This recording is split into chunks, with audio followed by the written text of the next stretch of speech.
Muy buenas noches, como saben algunos de ustedes o todos ustedes. Mañana empiezan en Ciudad Juárez los foros sobre seguridad, sobre violencia, sobre paz. Y hay dos buenas noticias y una crítica. La primera buena noticia es que el gobierno recientemente electo está dispuesto a reconocer la tragedia que aqueja a México en temas de violencia y de paz. Estamos mal. Y la presencia de Andrés Manuel López Obrador lo ratifica y me parece que es la mejor noticia ante las evasivas de los gobiernos previos.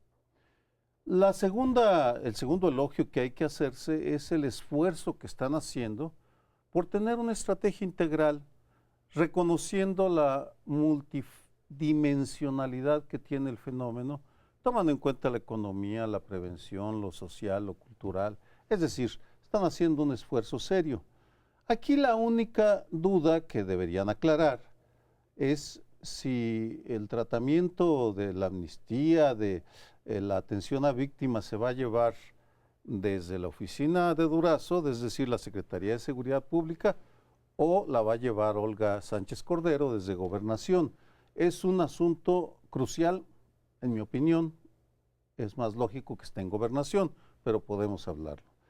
Y finalmente la crítica es que no acaban de decidirse a entender que este asunto tiene que verse como parte de una problemática regional.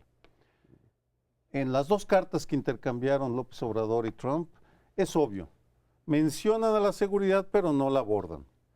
Y no la abordan porque saben que es un campo minado, que sacar el tema del contrabando de armas va a afectar las elecciones o el proceso electoral de Estados Unidos y no lo quieren meter. Tendrán que hacerlo en algún momento porque si no se toma en cuenta el factor internacional, ninguna estrategia interna va a funcionar. Esos es mis tres comentarios al respecto. Yo creo, por favor, María Amparo. Yo agregaría otra cosa celebratoria, como lo pusiste tú, que hay que celebrar de esos foros. Agregaría dos cosas. Uno es la diversidad de puntos de vista que están convocados, o la diversidad de personajes con puntos de vista que están convocados. No hablo tanto de ideológicamente, sino que van a estar presentes las víctimas, van a estar presentes pues alguien, pues, no sé cómo le van a hacer, pero que represente a las personas que están privadas de su libertad. Va a estar presente también los expertos académicos o de consultoras o de organizaciones de la sociedad civil, gente del gobierno y personas que han estado encargadas de la seguridad. Entonces, me parece que esa diversidad de puntos de vista me parece notable.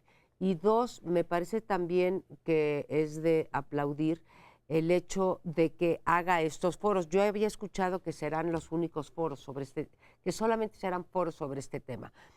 Los foros de repente les tenemos miedo porque son una manera de aventar para adelante el problema muchas veces, ¿sí? En esta ocasión me parece muy bueno porque a López Obrador se le ha criticado que no escucha otros puntos de vista. Entonces, que en uno de los principales problemas que va enfrentar como gobierno y que lleva a México enfrentando cuando menos 3 sexenios, que esté dispuesto a escuchar distintos puntos de vista, me parece también muy, muy importante.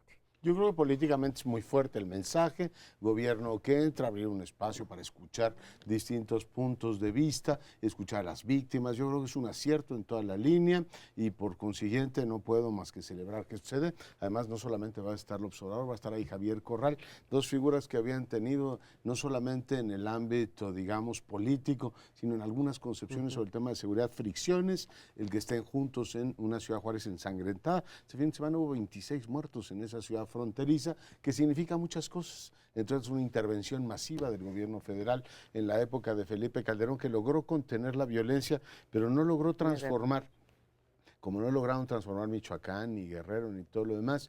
Yo sigo creyendo que eso está muy bien, en donde sigo sin tener claridad, porque todavía no veo el planteamiento completo del próximo gobierno, es, pues tú puedes decir que vas a pacificar y oír, pero todos los aparatos corruptos de policía que aquí y allá están efectivamente enlutando el país. Los que detuvieron a los italianos, estos que desaparecieron, fue la propia policía municipal que la entregó lo mismo que ocurrió en Ayotzinapa. O sea, tú tienes ahí una dimensión que no pasa por pacificar, ni indultar, ni nada, sino por depurar y construir tejido nuevo. Y la otra es que pues tampoco tengo muy claro ¿cómo van a enfrentar el ámbito regional si realmente, después de lo que dijo Sánchez Cordero en el seminario que tú convocaste en el Colegio de México, que mereció una respuesta inmediata a los Estados Unidos, diciendo no se les vaya a ocurrir la legalización del tema de las drogas, si realmente López Obrador va a apostar al alza, diciendo, señores, nosotros tenemos aquí un asunto que tutelar y con la legitimidad que tengo me atrevo a dar el siguiente paso o no,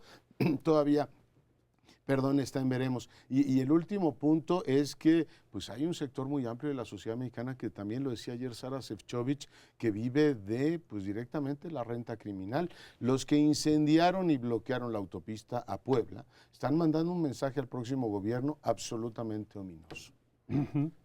Retomo tu comentario, Amparo, sobre que bueno que se oigan voces distintas, expertos, gente que ha trabajado de una u otra manera en el problema, que puedan aportar ideas sobre cómo enfrentar este problema que es uno de los más graves y creo que fue uno de los ejes que determinó la votación, dado el fracaso del PAN y de hecho la responsabilidad que tuvo el PAN, en particular Calderón, de este problema que se salió de las manos y la inactividad de Peña Nieto, que no hizo nada distinto, con consecuencias las mismas.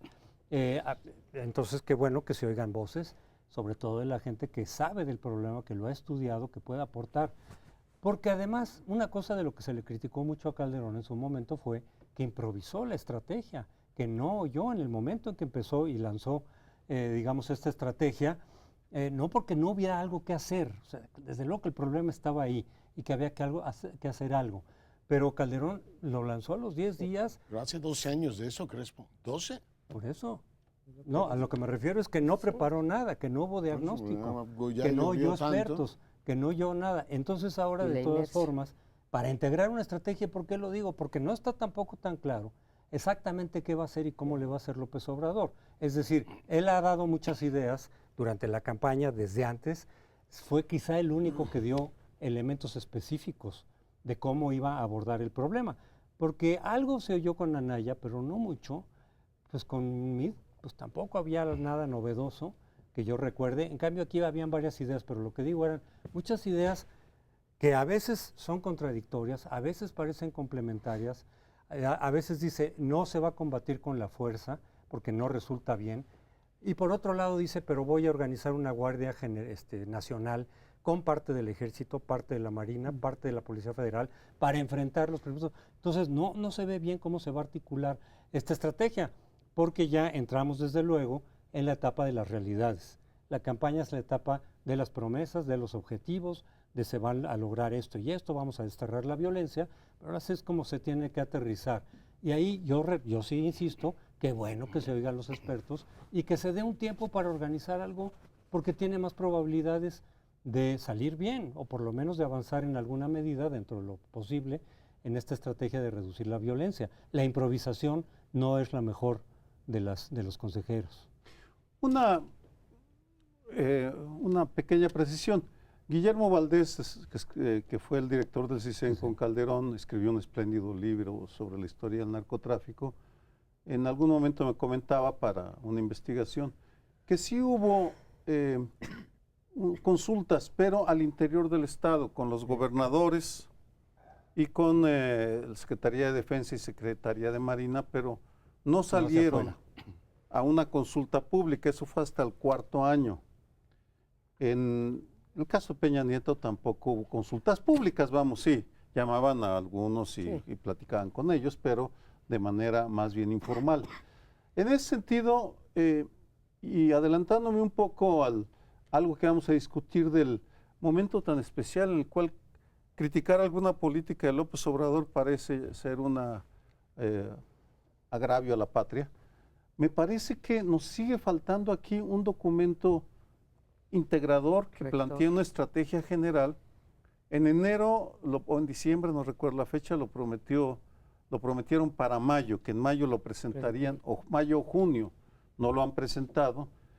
Sí creo que empezar los foros sin ese documento no es la mejor idea, porque no hay un referente, no hay un marco general que permita saber cuáles son los planes del gobierno que someten a consideración de expertos, víctimas, comunidad. Aquí están siguiendo el camino que siguen todos los gobiernos, los dos gobiernos previos. Consultan o presentan, discuten con el público y luego ellos deciden por dónde se van a ir. En fin, esperemos que esta vez sea diferente porque realmente es un tema que trasciende ideologías, partidos, personalidades. Clases. Y va clases, etnias, géneros, es de interés nacional. Clase absoluta, ¿no? O sea, no hay documento. O sea, cada quien va a ir a decir lo que quiere, igual que fueron a los foros de Calderón. ¿Te acuerdas la última etapa de Calderón? El propio Guillermo Valdés presidió con todos los expertos, estuvo Raúl Benítez, todo diciendo, a ver, presidente, tal y cual, igual que el propio Peña dijo que lo sé. O sea, el tema no es oír, cuando dicen de estrategia, a mí me sorprende cuando dicen estrategia. Bueno, estrategia es poner tus aspiraciones y tus medios. O sea, ¿qué es lo que tienes tú como medios reales? ¿Vas a usar el ejército? ¿No lo vas a usar? ¿Vas a usar a la policía? ¿No la vas a usar? ¿Vas a tener guardia fronteriza? ¿No? ¿Cuánta gente limpia tienes tú? Tú en algún momento hablaste de las 3 guerras, ¿no? La guerra de las bandas criminales entre ellas, del ejército o el Estado limpio contra el Estado propiamente corrupto, y lo que tienes efectivamente es que demostrar primero cuál es tu estado de fuerza real. ¿Y cuál es tu aspiración? Yo comulgo con la idea de que mejor la paz que la guerra, pero creo que fue un error la guerra y, digamos, clasificar como guerra lo que teníamos. Aquí tienes una descomposición con un Estado que no logra contener absolutamente nada. Subrayo lo que ocurrió en la autopista Puebla y, por tanto, la idea de una paz. Pues no me imagino a los policías corruptos de Iguala diciendo, me acojo a la paz y a este nuevo tono benigno que tiene el gobierno. Yo creo que hay que discutir estrategia, pero hay que discutir política de seguridad en algún momento. Y eso pasa porque haya cuáles son los objetivos del gobierno y cuáles son sus capacidades verdaderas. Aspiraciones, medios para lograr esas aspiraciones y precedido, creo, del diagnóstico, ¿no? Digamos, ese sería el caminito de una política pública exitosa. ¿Cuál es el problema que quiero atacar? ¿A dónde quiero llegar? ¿Y qué medios tengo para llegar a esa? Y yo hubiera pensado que sí había un documento sobre el cual se iban a manifestar todos estos, digamos, actores que van a estar, los que ya han sido policías, los que son víctimas o han sido víctimas, los que han estado encarcelados, etcétera. Pero si no hay documento rector es más difícil. Y creo que hay 4 temas ineludibles que tocar. Ya decía uno, Leonardo, que era el de cuál es la posición sobre la marihuana, no porque yo piense que la legalización de la marihuana vaya a resolver el problema de la violencia, ¿sí? Yo estoy a favor de ello por muchas otras razones, además de ese, pero vaya, ahí está encuadrado.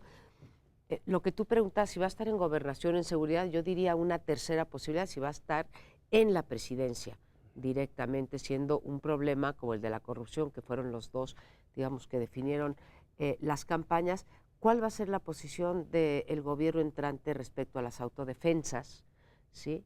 Porque Andrés Manuel López Obrador defendió a las autodefensas durante todo el sexenio de Enrique Peña Nieto, y el cuarto, que no lo estamos tocando en este momento, que es el de amnistía, que es, yo sí estoy ávida de conocer qué es lo que él va a entender finalmente, o lo que está entendiendo como amnistía y cómo operar esa amnistía. Entonces esos 4 temas me parece que no pueden faltar. Eso se tiene que aclarar porque ha habido mucha confusión al respecto. Algunos entendieron una cosa, luego salían la gente del observador y decir, no, está acotado nada más a esto y otro. Y ha habido expertos que dicen, mira, qué bueno por razones de justicia elemental que los consumidores de marihuana no estén en la cárcel, que quizá algunos de los campesinos que se ven obligados a cultivar no estén, o que se les dé esa amnistía, pero eso no va a resolver el problema de la violencia. Por eso digo que sí hay que precisar no solamente algunas medidas genéricas, sino en realidad el vincular los medios con los objetivos para que de veras haya una reducción. Me imagino que nadie está esperando, por lo menos de los que conocen bien el problema, que se va a erradicar el problema, pero sí que se disminuya significativamente, que eso es lo que todo el mundo está esperando. Sí, vamos, las expectativas son muy grandes, pero al mismo tiempo deben ser modestas. En fin, tenemos que irnos, regresamos en unos segundos. Bueno, y si en los ámbitos de seguridad y lo que viene hay incertidumbre, en lo que hay absoluta y claridad meridiana es en el optimismo nacional. Las encuestas hablan de que un 62% está muy contento con lo que viene. El optimismo se respira efectivamente en las calles del país. Y el último dato es el que dio a conocer el INEGI. El índice de confianza del consumidor ha registrado los niveles más altos de los últimos tiempos. Y no solamente ha mejorado el ánimo de los ciudadanos, cosa que por supuesto contrasta con lo que han sido las últimas, por lo menos 3 lustros, los últimos 15 años. Teníamos un presidente que decía que los mexicanos hablábamos mal de nosotros mismos. Pues ahora el ánimo es, estamos muy contentos con nosotros mismos y vemos el futuro brillante. A ver, el subíndice de confianza del consumidor, que dice cómo va a estar la economía en un año, está de niveles angelicales. O sea, la gente imagina que la economía va a tener un desempeño fantástico y yo creo que esto es algo muy importante. Yo creo que la esperanza es un elemento con el que se modelan los grandes proyectos de las sociedades y yo la verdad es que diría esto para concluir mi comentario introductorio. Ojalá esa esperanza se use para grandes proyectos nacionales y que efectivamente el próximo presidente del próximo gobierno utilicen a esta disposición del alma nacional para llevarnos a grandes temas y que no se desgasten temas como pues esto de reubicar las secretarías, que uno dice, realmente una energía de este tamaño te da como estar mandando la Secretaría de Agricultura a Ciudad Obregón, ¿no? En fin, temas que han generado una enorme inquietud. Estamos hablando de desplazar 2.700.000 personas si ese proyecto se lleva adelante. En suma, yo me congratulo del ánimo de mis compatriotas y espero que el próximo presidente tome ese ánimo y nos diga, vamos a grandes aventuras y no vamos a gastar la esperanza nacional en infiernillos. ¿Cómo la ven? ¡Wow! ¡Qué tema! ¿Qué tema, sobre todo para una mesa independiente? Y subrayo el tema independiente. Vamos a regresar al asunto después. Porque aquí venimos a dar nuestra opinión con un criterio. Tiene que ser una opinión fundamentada en la medida de lo posible. Y si no se dice, esto es lo que yo quisiera y esto es lo que yo creo. Y en ese sentido, es un momento muy raro porque, bueno, es una esperanza montada sobre la nube de meses de ambigüedades, porque Andrés Manuel no está gobernando, no puede tomar decisiones. Tuvo que pedirle a Enrique Peña Nieto que presentara una iniciativa para crear la Secretaría de Seguridad Pública, porque él no puede hacerlo. Él puede anunciar intenciones, propósitos, nombramientos, pero hasta ahí. Y pues con un presidente que ya no se sabe por dónde anda o qué hace o qué es de su vida. Se dice que su esposa y las hijas de su esposa andaban en París de vacaciones, pero son rumores. En realidad es una etapa muy rara para opinar sobre el optimismo, salvo pues que bienvenido el optimismo. Nos merecíamos unas semanas, unos meses de relajamiento y de decir todo va a salir bien, y ya los hechos nos irán llevando a ajustar a la realidad, a poner el entusiasmo donde se merece, donde realmente, y celebrar los logros y sacar las serpentinas y los espantasuegras y decir qué bien, se los dije, que lo que está pasando aquí, qué mal lo que está pasando acá, y que pues es que regular lo que no se ve claro esto o aquello. Difícil tarea la de una mesa así en estos momentos. Y difícil tarea la de López Obrador, porque las expectativas realmente son tan grandes que pues, la gente esperamos resultados pronto sobre cosas que no puede haber resultados pronto. Hace rato hablábamos de la inseguridad.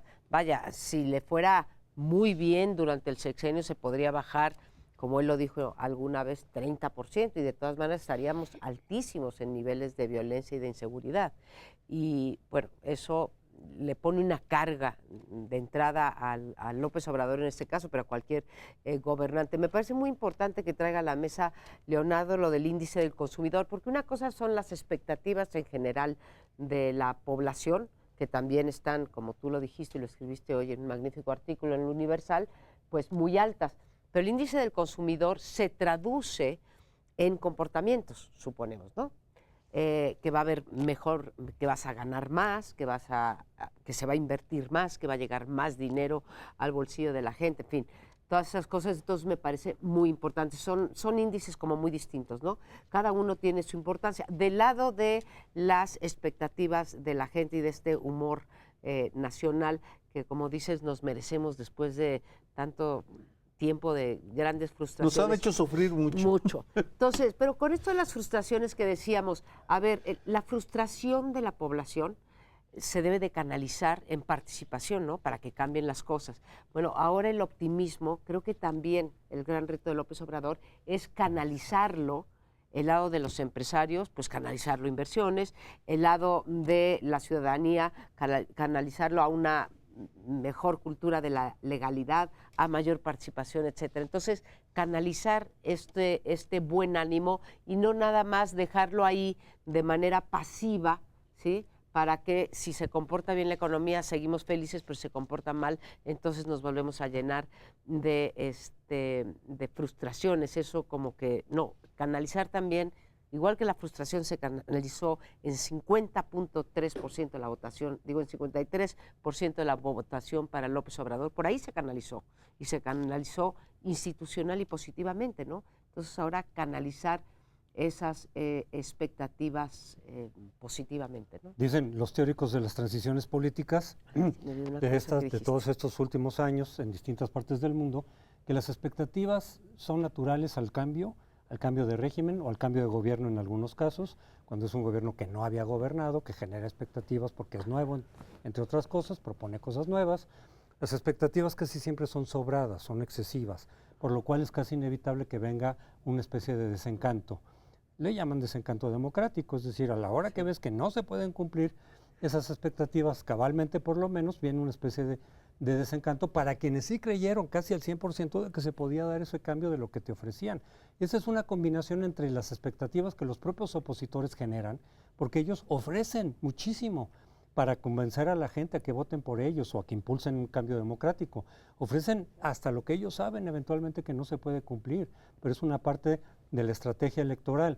Y luego resulta que mucha gente sí se lo cree al 100% y hay que bajar las expectativas. Entonces, el tamaño del desencanto tiene que ver con qué tanto cumples o no, porque si cumples en alguna medida, pues el desencanto no será tan fuerte, será pequeño, será digerible para ese sistema, para ese gobierno. Pero si la distancia es muy grande, entonces sí, y ya lo vimos con Fox, porque con Fox también se despertaron expectativas, creo que menores que las de ahora, pero de todas maneras eran bastante altas, era cambio de régimen, era la primera alternancia de la historia de México, pacífica, y no cumplió casi nada de lo que dijo, de las expectativas que había generado.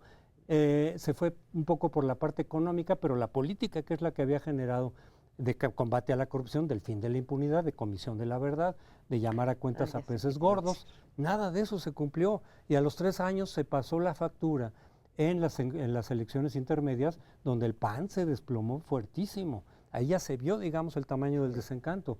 Ahora creo que será inevitable un cierto grado de desencanto, dependiendo de qué tanto cumpla López Obrador y dependiendo de los tiempos. Porque las encuestas marcan una expectativa muy alta, un optimismo muy alto, pero en muchos casos están esperando resultados muy rápidos. Y los resultados no van a ser tan rápidos necesariamente. María Amparo me demostraba el otro día, José Antonio, que las de Fox son muy altas, pero ¿cuál es la gran diferencia entre este sexenio y el de Vicente Fox? Que bueno, pues en este caso el observador llega con una forma de democracia delegativa, o sea, literalmente todo el poder se le entregó a él, a diferencia de Fox, que tuvo poder controlado, y todas las formas de democracia representativa tradicional, con todas las taras de la vieja, en fin, escuela priista. En este caso aquí no va a haber Congreso que se le oponga. Ahora los líderes parlamentarios están diciendo que a lo mejor algunos temas le van a corregir al presidente, pero claramente no tiene absolutamente ningún elemento que le resulte adverso. A diferencia de Fox, tiene mucho mejor tratamiento mediático que el que tuvo Vicente Fox, y tiene este bloque de mármol, como un escultor tiene un bloque de mármol, López Obrador tiene la esperanza de su lado. Y por supuesto eso para un político virtuoso, puede ser un elemento fundamental para llevarnos, por supuesto, a grandes temas. Yo por eso no lo decía retóricamente. A mí me parece increíble que el presidente ahora próximo presidente, desgastando en proteger prestigios abollados como el de Bartlett. Entonces, oiga, si tiene al 62% esperando que usted haga grandes cosas, ¿qué hace usted defendiendo a Bartlett? O la posibilidad de que nombre a Bejarano. Entonces, bueno, a ver, ¿se puede uno gastar efectivamente la esperanza nacional en esos infiernillos? ¿O estamos en momentos, a ver, déjenme soñar con mis compatriotas, que el presidente vaya y le diga a Trump, ¿sabes qué? No quiero un acuerdo recortado de Telecán. Por primera vez me voy a atrever a meter los mercados laborales en la negociación comercial. Si quieres negociar conmigo, entran los mercados laborales y dar el gran salto en la relación América del Norte. O di lo que tú quieras, yo tengo el respaldo de 60 y tantos. Voy a legalizar las drogas porque me he considerado que con los medios que tengo y las aspiraciones que tengo, es tiempo de grandes cosas, de grandes proyectos. Y estoy seguro que la gente saldría y diría, si la esperanza sirve para eso, qué maravilla. Y espero francamente, con esto termino, que la gente tenga más dinero en su bolsillo en un año, que conservemos lo macroeconómico y que expanda lo que hay hoy. Si eso se logra, mira, yo encantado de que tengamos este optimismo que puede efectivamente llevarnos a grandes cosas. Con pesimismo ya hemos visto que los gobiernos se van frenando. Hago votos porque así sea. Me permito una comparación con Fox, entre Fox y López Obrador. Fox empezó a desperdiciar desde un primer momento su capital político. ¿Recuerdan la historia de los Headhunters? Sí. Que era una farsa. Pero en todo caso lo abrieron, recibieron 7,000 currículums y había colas de gente que quería trabajar. Y después supimos que era puro cuento. Su equipo no estaba tan cohesionado. Abonemos a López Obrador en este caso, que es un equipo bastante más cohesionado y que ha habido más aciertos que errores hasta ahora. Hace unos días sí empezó, creo, el desplante de Bartlett, habrá que discutirlo más para explicarlo. Yo lo atribuyo al pago de cuotas al PT, al Partido del Trabajo, como una posibilidad. Pero empezó ya a desgastarse, y si se confirma el rumor o la versión del reporte Índigo de que va a nombrar a René Bejarano para manejar presupuestos de la Secretaría de Desarrollo Social, pésima señal, es otra abolladura. Aún no lo sabemos, pero ojalá y recuerden quienes están cerca de él lo que fue la experiencia de Fox. Es una lección de todo lo que no se debe de hacer. Yo agregaría nada más una cosa rapidísimo, lo que decías tú, que pues, todavía no puede, le tiene que pedir al presidente Peña Nieto introducir una iniciativa. Yo pienso, no es el caso, Sergio, el día 1 de septiembre cualquier diputado de Morena puede ya presentar una iniciativa. De hecho, yo pienso que va a empezar el gobierno de López Obrador el 1 de septiembre. ¿Sí? Con esa mayoría que tiene. Bueno, tengo 2 noticias para ti, nos tenemos que ir y creo que ya empezó desde el 1 de julio. Ah, bueno. Pero bueno, vamos a hacer una pausa, regresamos. Realmente. Tienes razón. Bueno, y junto a este optimismo se ha empezado a dar un debate público sobre si es una especie de cheque en blanco para que Andrés Manuel López Obrador, presidente electo, pueda prácticamente decir o hacer cualquier cosa sin que esto merezca la crítica. La idea de tener un gobierno del 50% que no se había visto en la era democrática de México nunca, ¿sí? Y gobierno sin mayoría pues no se había visto hace 21 años. Y si esta gran legitimidad ganada legítimamente en las urnas y trabajada durante 12 años, o sea, se ganó la presidencia, ahora sí que chancleando todo el país y convenciendo al electorado, si esto es una especie de bono democrático que incluye la ausencia de crítica a las medidas que va anunciando hoy el presidente, bueno, ni siquiera todavía electo, el candidato ganador, pero seguramente el miércoles presidente electo y a partir del 1 de diciembre en presidente constitucional. En las redes, cualquier analista te dice en las elecciones jugaron un papel importantísimo y Andrés Manuel López Obrador y su equipo supo manejar mucho mejor las redes sociales que cualquiera de los otros 3 candidatos o 2 candidatos de partido, si quitamos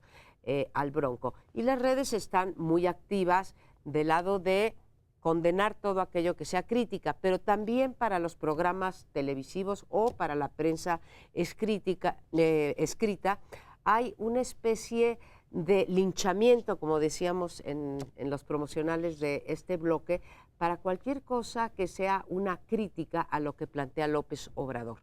Quiero cerrar diciendo o reforzando lo que tú decías. Yo creo que la crítica desde cualquier punto de vista es válida y debe de hacerse. O sea, le haces un favor al presidente de la República o al gobernador o al que sea, a través de la crítica y no solamente de los elogios. Yo solamente pido para la crítica, igual que para los elogios, pido la misma vara, que es dar fundamentos, decías tú, ¿no? Es argumentar por qué la medida está mal, porque tiene tales consecuencias, o por qué, desde mi punto, está bien y con estos argumentos. Pero sí hay un linchamiento mediático en los medios tradicionales y las redes sociales.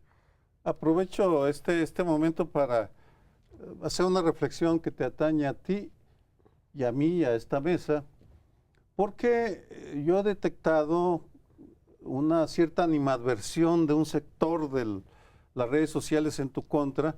Y a veces, sí, en contra tuya, te critican una simpatía con el peñanietismo que, conociéndote y conociendo tu carrera, no se sustenta. Y doy una evidencia. María Amparo es parte del Mexicanos contra la Corrupción y la Impunidad, copresidenta, ¿correcto? De los 90 y tantos estudios que ha sacado, salvo 3 o 4, uno dirigido a Ricardo Monreal de Morena y 2 o 3 contra el PAN, la mayoría son críticas al régimen de Peña Nieto. Simplemente que Andrés Manuel tiene la crítica a Claudio X González y por tanto eso permea el trabajo de todas las instituciones. Y sé que es difícil, pero vamos, es necesario tener más elementos para que se critique en lo que uno está equivocado, o claro. Todo eso es válido. Aquí estamos en un foro público y no podemos sustraernos a que se revise. Pero en mi caso también, que cada que hago enojar a un sector de la opinión pública me imputan de que soy agente de la CIA. Bueno, esa fue una acusación falsa que llegó hasta la Suprema Corte y el difamador principal fue condenado a pagar una indemnización y pues cada que me lo dicen les digo, bueno, pues le mando el documento de que no es así, no he sido agente de la CIA ni tampoco de ningún gobierno y eso tal vez es lo que no acaba de entenderse, que habemos analistas independientes. Que no recibimos dinero. Que no recibimos dinero, que no somos chayoteros y que sí tenemos simpatías por uno u otro candidato, corriente de opinión, pero no estamos afiliados con ningún sector. Y lo digo, yo estoy muy orgulloso de esta mesa y de la consistencia y congruencia de mis colegas, en donde acepto la crítica, debería haber más mujeres en esta mesa. Y hay un punto de misoginia, ¿y cómo se atreve la señora? María Amparo. Siempre y además, ¿cómo se atreve la señora a decir? No, sí la hay. Dilo claramente, yo creo que es bastante útil que se diga así. A ver, yo veo cierta robótica en estas, digamos, redes sociales. Muchos de ellos son robots, ¿eh? El otro día le decían a Daniel Moreno, que qué gracia me hizo, que hizo un comentario sobre el tema del fideicomiso del López Obrador. Atrévase a hablar de la estafa maestra. Y Daniel Moreno dijo, oiga, soy el autor.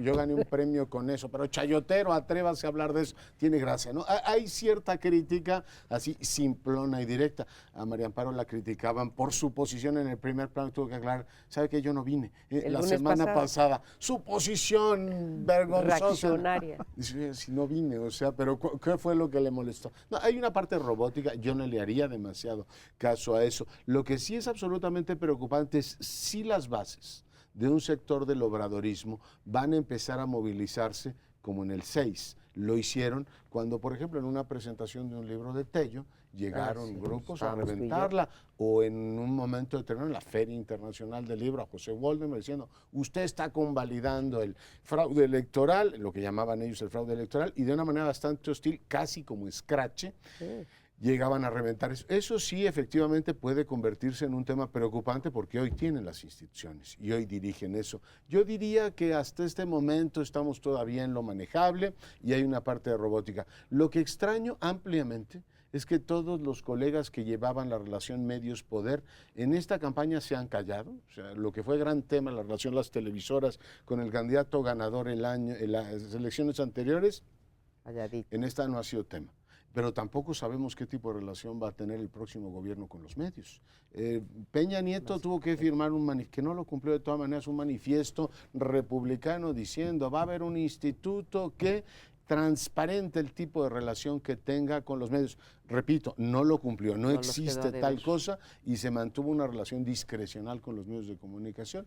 Yo lo que diría que sí sería, digamos, importante para la salud de la crítica en una república pluralista es qué tipo de relación se va a dar. Yo creo ese tema todavía no lo veo y no hay en la sociedad civil organizada todavía una exigencia de decirle, lo queremos mucho, hay mucho optimismo, pero a ver, la confianza está bien, pero el control está mucho mejor.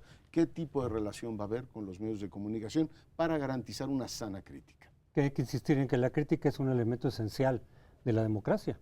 Es decir, así como hay varios aspectos, división de poderes, contrapesos institucionales, limitación de lo que puedes y no puedes hacer desde el poder, pues también la crítica es un elemento, ¿no? Por eso los medios de comunicación tienen que tener tanta autonomía como sea posible para que puedan libremente erigir ciertas críticas a lo que no les parece bien desde la perspectiva de cada uno, pues cada uno tiene distintos puntos de vista, apoyan distintos modelos económicos o políticos, pero la crítica tiene, por lo menos citando a los clásicos, dos elementos. Uno es el de que haya un costo político de malas decisiones. A veces no es el costo necesariamente legal. Cuando abusas del poder tendría que haber un costo legal, pero por lo menos que haya un costo político en términos mediáticos que se puede traducir en lo que acabamos de ver, en una elección que ya no te favorece, digamos, al partido en el gobierno, ¿no? O incluso costos elevadísimos como los que va a pagar ahora el PRI y en buena medida el PAN y el PRD. Eso ayuda. Y la otra es que también no te quedes ciego, el que está, el gobernante, y ahí me remito, por ejemplo, a Maquiavelo, que decía, si el gobernante se rodea, como suele ocurrir, de puros aduladores, te distorsionan la realidad, ya no ves lo que está pasando, y entonces tus decisiones son ciegas, no tienes una retroalimentación, por lo cual tienes que tener algunos críticos o acceso a los críticos con la vista de que no solamente te están criticando por criticar, sino dependiendo de con qué argumentos pueden ser un elemento que te permitan ver por dónde van las cosas o cómo están cayendo tus decisiones. Y otro clásico más contemporáneo, Karl Deutsch, que llamaba los nervios del gobierno. Es decir, precisamente el abrir los espacios a la crítica y a la pluralidad le dan información al gobernante de cómo se está procesando o cómo se está viendo o qué efectos está teniendo sus decisiones y eventualmente te permiten corregir, porque de lo contrario, si te encierras en una visión autocomplaciente con cero autocrítica, te puedes llevar tú y al país, te puedes ir totalmente al barranco. Entonces no es una sola cuestión de estoy de acuerdo, no estoy de acuerdo, tú cállate, etcétera, sino es un elemento que ayuda a la democracia y ayuda a tomar buenas decisiones o corregir si se están tomando malas decisiones. Ahora, con respecto, se me había olvidado, qué bueno que traes a la mesa lo de Karl Deutsch, porque en efecto decía lo de los nervios, ¿no? Los nervios del gobierno. Y los nervios del gobierno. Ahora, ahí hay un problema porque una parte del libro que citas, bueno, del capítulo que citas, se refiere al ánimo público, si te están aplaudiendo, si la población te está aplaudiendo o está en contra de tus decisiones, cosa que es muy peligrosa, porque, para poner un ejemplo de ahora, pues mucha gente está aplaudiendo que se recorte el 70% de los empleados de confianza. ¿Por qué? Porque la mayoría de las personas pensamos que el personal de confianza es el que gana los sueldazos. No, hay cantidad de personal de confianza. De ese 70% hay más de la mitad que gana los sueldos más bajos del gobierno. ¿Por qué? Porque como no se podían crear plazas, se creaban vía honorarios. Entonces, también ahí los expertos, los estudiosos de la realidad, etcétera, tienen la obligación de analizar las medidas, aun cuando sean políticamente correctas y aplaudidas por la población, pueden ser malas medidas en términos de los efectos que éstas vayan a tener. Entonces, por los dos lados creo que tenemos que tener los ojos abiertos y no dar lo que se dicen cheques en blanco. Pues como habrán visto en este bloque mezclamos inquietudes generales con preocupaciones muy específicas, porque esta mesa entra en una nueva etapa. Va a llegar un nuevo director o directora probablemente, nombrado por la Secretaría de Educación Pública. Nunca sabemos si va a seguir o no. Cada año hacemos la broma de si se va a mantener para el siguiente año. Y siempre se ha mantenido. Pues se ha mantenido hasta ahora. Vamos a ver qué pasa este diciembre. Pero bueno, nos tenemos que ir. Seguiremos con este tema, el de la crítica, pero vamos ahorita al último segmento de Primer Plano. La semana pasada se reunió Andrés Manuel López Obrador en su casa de campaña, ya no es de campaña, ahí recibe a mucha gente, periodistas, etcétera, con el candidato que fue del PRI, José Antonio Meade, lo cual ha generado también, como otras decisiones y como otros eventos, pues comentarios en un sentido y en el otro. Algunos lo han recibido bien, otros le han hecho críticas al respecto. Curiosamente aquí muchos de quienes no son obradoristas y quienes han sido críticos de López Obrador recibieron bien esto, en términos generales diciendo, pues es una seña de civilidad, desde luego se tienen que cicatrizar heridas en una elección que fue dura, tiene que ver con, digamos, con la negociación y el diálogo que tiene que haber en una democracia y no que las partes se mantengan totalmente encontradas, confrontadas, que no se puedan asentar a dialogar. Y sin embargo, del otro lado también, quiero decir, quienes vieron esto bien, muchos críticos del observador, no todos. Y del otro lado también muchos obradoristas, no todos, criticando el asunto. Sí. ¿Por qué? Porque dicen, oye, pues, ¿qué pasó? No que José Antonio Meade era, que estaba vinculado con la estafa maestra desde Hacienda y que avaló tales y cuales cosas, pues no se supone que era corrupto, que estaba vinculado con la corrupción. ¿Y qué pasó? Lo que dijo de Nestora, él mismo, y los conflictos de interés que señaló de Jiménez Espriu, quien va a ser parte del gobierno de López Obrador. Como que ya borrón y cuenta nueva, porque no solamente es que se hayan reunido a desayunar, signo de civilidad política sin duda, sino que López Obrador incluso dijo, este hombre es decente, es bueno, es correcto, etcétera, y decir, bueno, y entonces todo lo que nos dijeron en la campaña es como tomar nota de una especie de engaño, como si después de una elección en donde estás diciendo, este es corrupto, el otro también, el otro hizo esto, y mutuamente se digan, oigan, era para el show, es decir, las elecciones en parte son show, necesitamos el voto, que ustedes voten por nosotros, pero no se lo crean tanto, no era así. Es decir, yo le dije tal y tal y que tal cosa, pero no era así. Y hay gente que dice, bueno, pues entonces me siento engañado, o como ha dicho alguno de los críticos, ¿en qué momento fue el engaño? ¿Durante el proceso electoral? ¿O eso sí era cierto y ahora es que nos están engañando?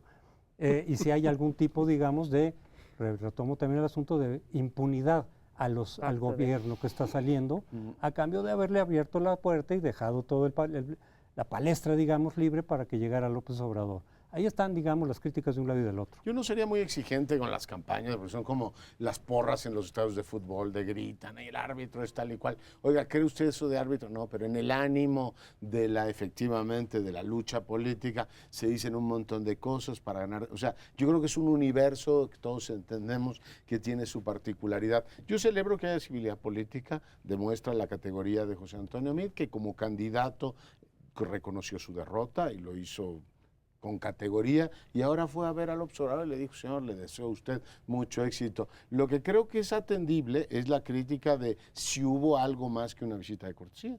Finalmente el observador les dijo a los reporteros, quieren saberlo todo ustedes, y lo que ocurrió efectivamente, pues fue, ya les dijimos que fue una reunión donde yo les grabaron incluso un video, en donde se dicen que él cree que es efectivamente una persona honesta, cosa que generó críticas, entre otros de Fernández Noroña, diciendo, creo que el próximo presidente no tiene derecho a decir que Meade es honesto. Pero bueno, son visiones de ciertos grupos. Yo creo que lo que es interesante es ver si esto implica, que creo que no, una tipo de línea política en relación con el PRI, porque lo que dijo Claudia Ruiz Massieu inmediatamente fue, esta no fue una visita a nombre del revolucionario institucional, ni supone, como han dicho algunos, una especie de manto de protección, de impunidad, de ya desayuné contigo, luego entonces no vas a proceder contra tal o cual. Yo creo que tenemos derecho a conocer si hubo algo más o si se quedó simplemente en un acto de cortesía política, de desearle buenos deseos al próximo presidente de México. Enrique Quintana, el director del Financiero, escribió una columna el día de hoy que me gustó, muy mesurada. Y él utiliza un término, la transición de terciopelo. Dice, en México estamos viviendo un momento de terciopelo que embona con el ánimo nacional que tú mencionaste, de esperanza, de buena vibra, de todos somos casi hermanos y hermanas, no totalmente, casi hermanos. Y él atribuye en buena medida a Mead el espíritu, porque dice, supongamos por un momento que él no hubiera reconocido tan rápido su derrota. Porque lo que argumenta Enrique es que Mead sentó las bases para generar ese espíritu. Probablemente sí, pero también López Obrador y al final hasta Ricardo Anaya, todo mundo se dio cuenta que era el momento de dar un brinco en la civilidad de los procesos electorales, que no tienen por qué terminar en fusilamientos como en la época de la Revolución, ni en mentadas de madre como en fechas más recientes. Independientemente de lo que haya pasado, y seguramente también grillaron, intrigaron y llegaron a algún acuerdo, y si logramos averiguarlo lo vamos a revelar, por ahora no lo sabemos, porque esa es nuestra tarea, la de difundirlo. En todo caso, pues celebremos ese encuentro, ese video y ese espíritu y esa transición de terciopelo mientras dure. Ya habrá tiempo de sacar los machetes retóricos otra vez, o que saquen los machetes retóricos otra vez. A mí no me parece criticable en absoluto, al contrario, me parece signo de civilidad, pero sí me sitúo en una posición como intermedia entre lo que decía Leonardo de que pues las campañas son campañas y se dicen cosas porque hay... Y lo que decía José Antonio, también hay cierta responsabilidad. Es lo malo de campañas tan polarizantes como las que tuvimos, porque, digamos, si Andrés Manuel López Obrador no hubiera dicho que era un corrupto y le estafa maestro, etcétera, José Antonio Mead, hoy estaría en posibilidad de decir, invito y aprovecho la capacidad técnica de José Antonio Mead para el puesto que sea, ¿sí? No sé a quién van a meter, no sé, en la unidad de inteligencia financiera, qué sé yo, en cualquier puesto, o en el Banco de México, ¿no?, que es lo que más se dice en las columnas. Yo entiendo que los seguidores de López Obrador se sacaran de onda si de repente pues propone el Andrés Manuel López Obrador a José Antonio Mead como gobernador del Banco de México, ¿sí? Y a mí me parecería un acierto, pero sí sería como contradictorio decir, a ver, tú dijiste que era un pillo que se robaba el dinero, etcétera, etcétera, y ahora lo pones en tu gobierno. Entonces, las campañas sí cuentan, la palabra compromete finalmente, ese es el problema de las campañas. Así como hablábamos hace rato de las grandes expectativas, las grandes expectativas llegan también a grandes exigencias o debieran llevar. Entonces, para esto que hemos visto en las redes que decía José Antonio de crítica a Andrés Manuel López Obrador por haber dicho que no nos va a revelar lo que se platicó y haber dicho después que era un hombre decente, honesto y bueno, creo que fueron los tres adjetivos, pues por eso ha causado tanto revuelo y por eso no son buenas esas como se dice en la jerga común y corriente, irte de la boca. Te pongo dos ejemplos. Es que yo digo que la civilidad, desde luego, es parte de la democracia y se tiene que leer, pero ¿hasta dónde la civilidad se tiene que traducir en impunidad? Y no me refiero al caso específico de Mead, porque yo no tengo los elementos para saber si de veras había culpabilidad o no. Hay la sospecha, se dijo al respecto.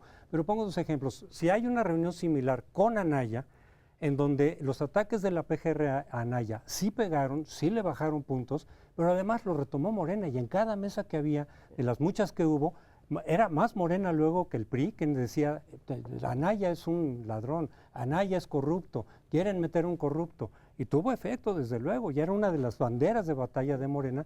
Si hubiera una reunión semejante y saliera el observador y decir, oigan, es honesto, todo lo que dijimos de toda la cuestión de tráfico de influencias, lo que sea, en fin, lavado de dinero y demás, no era, era parte del show del electoral. O pongo otro ejemplo, Javier Corral, ¿sí? En su campaña dijo César Duarte, etcétera, y ahora sí lo está persiguiendo. Es decir, que hubiera después de la elección un acto de civilidad democrática que implicara decir, no hombre, todo lo que dijeron y dijimos de César Duarte no era cierto.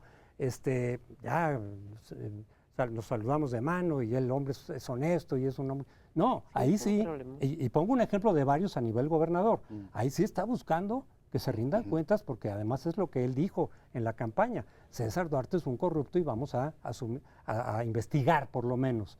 Entonces, ¿hasta dónde es civilidad? ¿Cuál es el umbral o la frontera que no se traduzca en impunidad?